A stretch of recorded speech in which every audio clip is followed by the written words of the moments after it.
بسم الله الرحمن الرحیم. السلام علیکم ګرانو خوږو مینوالو، زه مینه شمس او زه خورشید خان. په خپلې خوږې خپرونه کې چې نامه یې ده مرحبا کې تاسو ټول د زهر کلی وایم او زه ستاسو د پوره زموږ څومره منیجمنټ دی د هغوی د اړخ نه زه ستاسو ډېره زیاته مننه ډېره شکریه ادا کوم. زموږ تېره شوې خپرونه تاسو ډېره زیاته خوښه کړله او ستاسو د ایمیلز نو ټلیفون کالز زموږ ته پته ولګېدله چې زموږ هغه خپرونه ستاسو په زړونو کې ځای ځای جوړ کړو. انشاءالله دا خپرونه به همدغه شانتې موږ ستاسو دپاره راوړو. په څنګه خوشي او بالکل دا خپرونه تاسو چې څومره خوښوئ، څومره ایمیلونه چې تاسو موږ ته راځي، هومره په دې خپرونه کې نور خوند او رنګ پیدا کیږي. په دې خپرونه کې تاسو ته پته ده چې موږ سره میلمانه یې هغو سره موږ ګپ شپ لګوو. موږ راشو زموږ معلوم زموږ خولې ته وایي چې دوی به زموږ نامې کله اخلي، زموږ معرفي به دې کله کتونکو سره کوي. نو خورشید زه غواړم چې اول د خپلو خوږو درنو میلمنو موږ تاسو سره معرفي وکړو، انټروډکشن تاسو سره وکړو. جی بالکل. په مسافرۍ کې داسې قسم زموږ دا ستر کسان دي، ستر شخصیات دي او دوی دلته په دوبۍ کې ژوند کوي لګیا دي. زموږ د ټولې خیبر پښتونخوا یا زموږ چې څومره پښتانه سیمه ده، زموږ څومره پښتانه دي، هغه ټول په دې باندې ډېر زیات فخر کوي. که هغه کو د لر دي او د بر دي، بالکل هغه ټول په دې باندې ډېر زیات ویاړ کوي، ډېر زیات موږ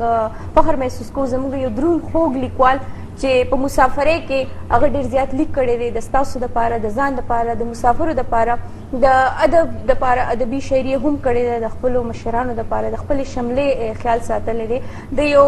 کله چې یو شاعر لیک کوي، یو لیکوال، نو همیش هغه صرف دا نه وي چې بس هغه قلم ګرځوي او هغه لیکل کوي، هغه خپل یو سوچ لري، یو فکر لري، خپل معاشرې په حیثیت باندې. او بیا زموږ د خیبر پښتونخوا زموږ د خپل چې کوم کسان دي نو هغه یو درد محسوس کوي د خپلې سیمې، د خپل وطنوالو. نو داسې قسم شاعران موږ ډېر خوش قسمت دي چې موږ سره نن په دې خپرونه کې زموږ سره چې دی موږ سره ناست دي. باچا خان حال یعنی شمشاد ټلویزیون FTV دوبۍ څانګې باچا خان حال ورته موږ ځکه وایو جي ممتاز اورکزی صاحب ته موږ هرکلی وایو. هر کله راشئ، په خیر راغلی. او هغوی سره خوا کې هم زموږ ډېر خوږ مینهناک کس ناست دی، زموږ ډېر خوږ او مینهناک. او زموږ د شمشاد په زه به دوبۍ مرکز نه ډېر زیات کار کړی دی د کوربه په حیثیت. په خلیج کې په کلم و پښتون تاسو به دا مشاعرې لیدلي او یقینا چې تاسو به ډېرې زیاتې خوښې کړي. او زه چې څومره صفت وکړم زه وایم چې هغه کم دی، ما سره الفاظ نشته چې په کوم الفاظو کې زه د دوست ستاینه وکړم. جناب ښاغلی زموږ ته ډېر زیات ګران نزار یوسفزۍ صاحب، ډېره مننه ستاسو. تاسو ته هرکلی وایو، تاسو دواړو ته، تاسو زموږ درانه خواږه مېلمانه یې. ستاسو په راتګ زموږ مرحبا خپرونه نوره هم ښایسته شوه او یو ځلې بیا مرحبا مرحبا. تاسو ته موږ په خپله خپرونه کې وایو مرحبا. موږ هم د دې جوګه وګڼو چې دلته هم راوبللو او د شمشاد ټلویزیون مینوالو ته هم چې کوم دی نو مخ په مخ معرفي هم کړی. FTV تاسو د دې ځای نه تاسو ډېر کار کړی دی. چې کوم د شمشاد ټلویزیون یو اهم حصه ده دلته د مسافرو کور چې ورته موږ وایو، دلته نه تاسو ډېر کار. بل شروعات زما په خیال تاسو د دې پښتو ژبې د دې چینلونه کړی دی، نو څه محسوس کوئ دلته دا راتګ څنګه وشو، دا څنګه کیسه وشوه؟ زه خو دلته کې په 1983 نه مې دلته کې په دوبۍ کې مسافري کوله، خو بیا پیمید صاحب چې کوم دی نو په مختلفو پروګرامونو کې وخت په وخت په دلته کې میلاوېدم. بیا یو ځل یې ما ته بلنه راکړه چې ته راشه او دلته کې یو پروګرام شروع کوو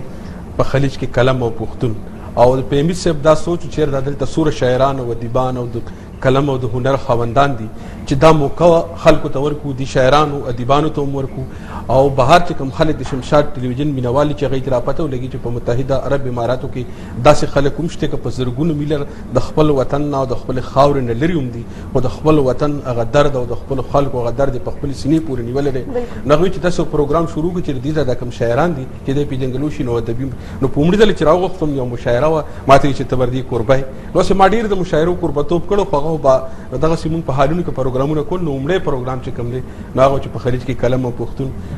زموږ پروګرام و. او د پیمید صاحب ډېره مننه چې هغه زه د دې جوګه کړم چې د شمشاد ټلویزیون مینوالو ته مخې ته دا سکرین چې کوم دی همداسې چې کوم پروګرامونه یې هغه ډېر مختلف وي. کیمرې ته مخامخ یو پروګرام کول او خبرې کول دې کې تاسو څه ایکسپیرینس و؟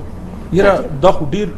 مختلف کار دی. ما خو په دغسې جلسو کې هم لکه کوربه به وم په مشاعرو کې رامنتاز صاحب دي موږ تېرو 20 کالو نه دلته کې مشاعرې کوو د جلسې کوو د پروګرامونه کوو د پښتو پښتونولۍ لپاره چې څه هلې ځلې په هغې کې موږ برخه اخیستې ده خو چې کله راغلو نو په حمید صاحب په حال کې کېنولم او بیا هغه اواز چې کوم دی نو په یو خاص کالب کې رابند که زما بیا ما ته چې د کیمرې طرف ته به ګورې ما به کیمرې طرف ته نه کتېدله شاعرانو طرف ته مې کتېدل نو په لومړي کې مې دی او ندیم ډېر زیات تنګ کړی و په حمید صاحب دي خو بیا ښه وه چې هغه راسره ډېره خواري وکړه او د دې جوګه یې کړم چېرې نن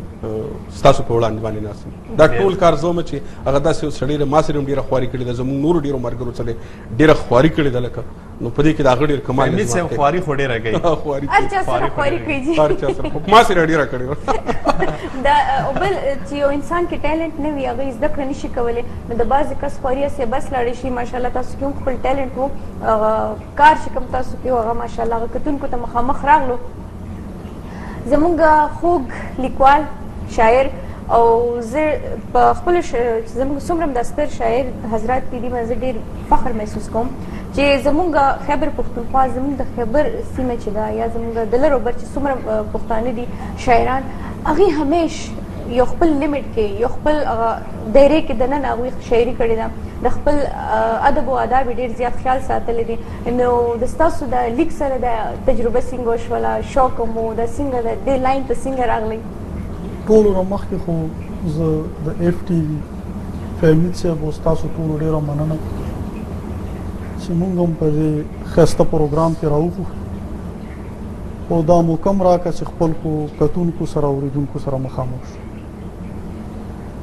شاعري چې بیسیکلی ما ته خو صحیح ډیټ او سن یاد نشي خو زه ماشوم وم چې ما د دې څیزونو سره شوق او په خاصه توګه په سکول کتابونو کې به چې کوم دا نظمونه دا به زما ډېر ښه یادېدل او بیا زما ورو ورو هغه به کتابونه د کور ته راوړل نو ما په پټه پټه هغه هم سټډي کړل او بیا داسې چې څومره مخکې زه تلم نو بیا په میټریک کې داسې چلو شو چې د های سکول لایبرري زما په لاس راغله نو زما په خیال په هغه سکول کې زه اولنی دغه وم سټوډنټ وم چې ما زه به تلم د لایبررۍ ته او زموږ چې کوم استاد و لایبرریان هم هغه زه ډېر انکریج کوم چې او ته راځه او کتابونه وړه نو بیا داسې ما د پښتو د ادب کتابونه هلته سټډي کوو بس بیا پېښور ته رالو هلته قلندر مومن صاحب دې سره ناسته پاسته صحیح نو بس ممتاز صاحب تاسو ته یاد دی چې ټول ناول تاسو څه لیکلي وو ډېر چې لیکلی خو ما د ټولو مخکې غزلو خو هغه شعرونه ما ته یادېږي نه یادېږي نه تاسو او باقاعده لیک چې ما دغه کړی دی نو دا ما د 1988 نه شروع کړی حاجی ها او د کم ځای تاسو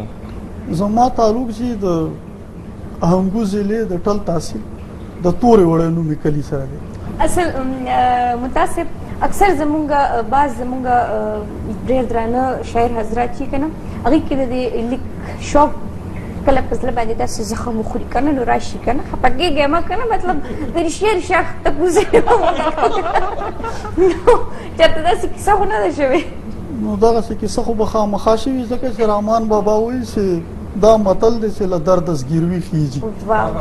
ګنې څه و د رحمان له شاعرۍ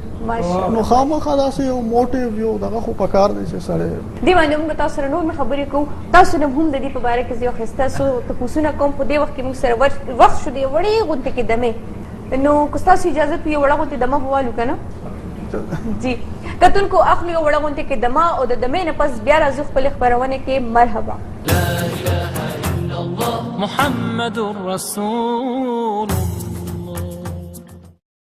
لا إله إلا الله محمد رسول جی ستړي مشئ په خیرالۍ یو ځل بیا حل کرئ تاسو ټولو ته د زړه د تل د زړه د کومې نه سره د دې هیلې او د امیدونو چې تاسو ټول به ناست وئ خپرونه به ګورئ او خوندونه به ترې اخلئ دې خپرونې دپاره موږ سره مرسته کړې ده جیپاس الکترونکس او موږ د جیپاس الکترونکس ډېره شکریا ادا کوو ولې چې نن د جیپاس الکترونکس د وجې نه زموږ ټولو مسافر ورونو ته د شمشاد په ټلویزیون اف ټي وي دوبۍ مرکز نه دا خپرونه وړاندې کېږي نظار صاحب تاسو نه موږ دا تپوس ونه کړو چې تاسو د کوم ځای کوم د سره تعلق سره تاسو خیبر پښتونخوا کې د صوابۍ کې زموږ کلی شاه منصور اخو ستاسو د نوم نه پته لګي یوسف زی نه د هغه ځای سره یوسف زی چې په پښتونخوا کې ډېر خواره واري دي په ډېرو علاقو کې جی بالکل بالکل او دا ډېره ښه خبره زموږ پښتانه چې څومره دي د دنیا په ګوټ ګوټ کې خواري دي ماشاءالله هلته ځان نوم او مقام جوړ کړی دی ممتاز صاحب ناست دي د موجودګۍ نه به موږ ټول یو فایده واخلو که نه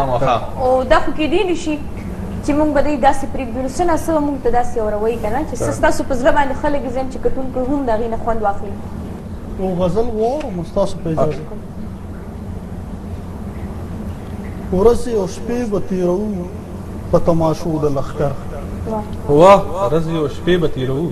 ورځې او شپې به تېروو په تماشو د لښکر ځانونه سله خبرو په ارادو د لښکر ځانونه سله خبرو په ارادو د لښکر مونږ مطمئن یو مونږ د دا تړون پوره ګڼلی مونږ مطمئن یو مونږ د دا تړون پوره ګڼلی ګډا کوو په ډمامو په نغارو د لښکر مونږ مطمئن یو مونږ د دا تړون پوره ګڼلی ګډا کوو په ډمامو په نغارو د لښکر د هدیرې د هر یو قبر نه ګردونه سنډا د هدیرې د هر یو قبر نه ګردونه سنډا په همدغه څه کوي سالار چې شي د مړو د لښکر ډېر ښه او شعر عرض دی چې چنګیزه وخته تاراجګره غارتګره وخته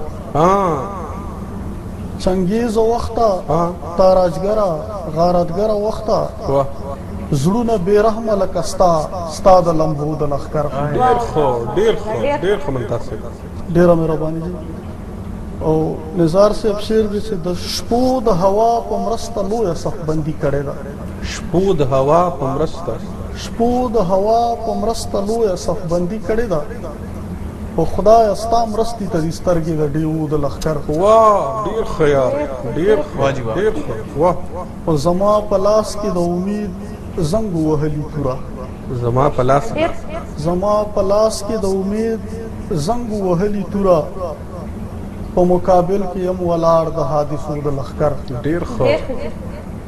او مقطع د دې چې په ویښه وینه مو ممتازه د شنو کاڼو باران په ویښه وینه مو ممتازه د شنو کاڼو باران په خوب کې وینم راتګ د آینو د لښکر ډېر ښه ماشاءالله ډېر ښه او هیله کوم چې زموږ کتونکي به هم ته خوند اخیستی وي ډېر ښه ماشاءالله ډېر ښکلې غزل تاسو وویل ممتاز صاحب هر شاعر په خپل وخت کې په خپل دور کې هر قسم ته شاعري کړې ده نعتیه شاعري تاسو چېرته کړې ده او چې صرف معنا بلکې په پښتو کې په اردو کې یا په نورو ژبو کې چې چا شاعري کړې ده هغه خامخا نعت ویلې نور خو پرېږده چې د پیغمبر علیه السلام په شان کې د نورو مذاهبو خلکو جی چې هغه اسلام د هغه مذهب نه دی خو بیا هم هغه نعت ویلې دی چې زه دوه نومونه اوس ما ته ذهن ته راځي چې په هغې کې یو د سورج ناراین نوم دی چې هغه ډېر ښکلی نعت ویلی او بل مشهور سړی دی تاسو ټول یې پېژنئ رانا بګوان داس هغه ډېر ښه نعت ویلی دی نو صرف پښتنو شاعرانو نه بلکې د نورو شاعران جبو شاعران چې کوم دي هغه نعت ویلی دی او ډېر ښه ویلی تاسو ډېر غلي ناست یې جي خالي خوند اخلئ که نه د هغې د دومره ښایسته خبرو نه ستاسو ټپې هم ډېرې مشهورې دي که نه خوشي بالکل زما ډېرې خوښې دي خامخا لږ غوندې زموږ ته واوروئ که نه مینه تاسو روژه د نو د روژې په حواله ماته یو ټپه راياده شوه چې د روژې هر ماښام اختري دې کې کوئی شک نشته د روژې هر ماښام اختري خو زرې د پېشمني د لاسه یم اچھا ما غرض منتاسب ټپو یو کتاب کتلم په کې یو ټپه مخې ته راغله چې دا پښتانه څه اوس که مسافر نه دي دا د مسافرۍ دا بدبختي زموږ ډېر د پخوا نه د زموږ پلارانو نیکانو دا وطن چې ته موږ د دې قابل نه کړي چې موږ له ډوډۍ راکړه موږ پې همیشه جنګونه کړي دي جګړې پکې کړي نو زموږ پخوا پلارانو نیکانو به چې دا مسافرۍ کولې ما یو ټپه وکړه چې د ګاډي سر په ګټ ولي پخوا خو په ریل کې خلکو سفرونه کول په جهاز کې موږ راځو د ګاډي سر په ګټ ولي زما لالې په دکنو لګو